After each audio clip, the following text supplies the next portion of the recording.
நிச்சயமாக ஆனந்தி, மலைகளின் இளவரசி என அழைக்கப்படும் கொடைக்கானலில் டிசம்பர் மாதம் முதலே கடும் குளிர் ஏற்படும், கடும் பனிக்காலம் என்று அழைக்க வேண்டும்.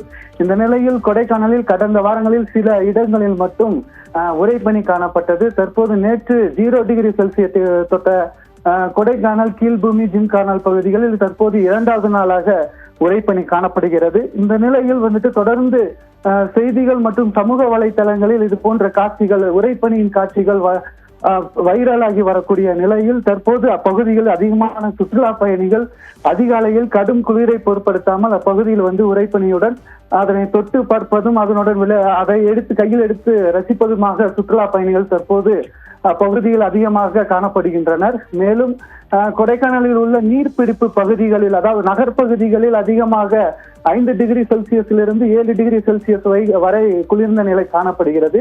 இருந்த போதிலும் முக்கிய பகுதி, அதாவது நீர்பிடிப்பு பகுதிகளான அந்த ஏரி பகுதி, அப்சர்வேட்டரி பகுதி, நாயுடுபுரம், சின்னப்புலம் போன்ற பகுதிகளில் 0°C தொட்டதனால அதிகமாக உறைபனி காணப்படுகிறது.